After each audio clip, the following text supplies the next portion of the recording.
Untuk yang belum tahu, Public Gold telah menyediakan satu platform bagi memudahkan lebih ramai orang menabung emas mengikut bajet sendiri. Menabung dengan bajet sendiri dan tak ada komitmen.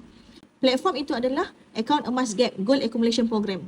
Okey, kenapa tuan-puan perlu mendaftar? Kenapa tuan-puan perlu menabung emas bersama Public Gold? Yang pertama, daftar akaun percuma sahaja. Tuan-puan boleh pilih mana-mana dealer yang tuan-puan percaya, boleh bantu tuan-puan untuk menabung emas secara berkesan.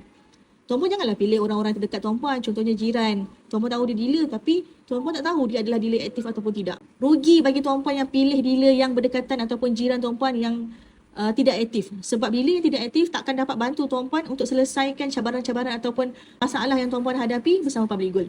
Okey, jadi pilih dealer yang aktif supaya boleh bantu tuan-puan daripada A to Z. Yang kedua, menabung emas di akaun Emas Gap Public Gold boleh menabung serendah RM100 dan ke atas mengikut pada bajet tuan-puan.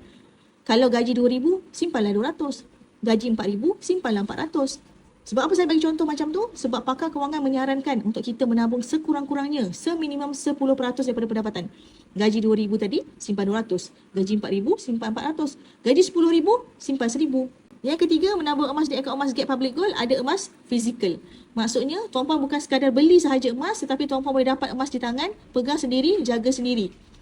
Bukan sekadar nampak nombor di skrin, bukan sekadar nampak nombor di komputer, tapi tuan-puan boleh dapat emas fizikal dan pegang di tangan. Dan yang keempat, menabung di akaun Emas Gap Public Gold adalah patuh syariah. Public Gold akan renew sijil kepatuhan syariah ini setiap tahun. Jadi tuan-puan tak perlu rusing, tuan-puan menabung sahaja di akaun Emas Gap Public Gold, dah lebih daripada 1.6 juta dah orang yang mendaftar akaun emas Public Gold. Jadi kepada tuan-puan yang nak mulakan tabungan emas, saya bantu tuan-puan, boleh sahaja klik nama saya, Auni Ismail, dan saya akan bantu tuan-puan mulakan tabungan emas dan akan bimbing tuan-puan sebaik ini.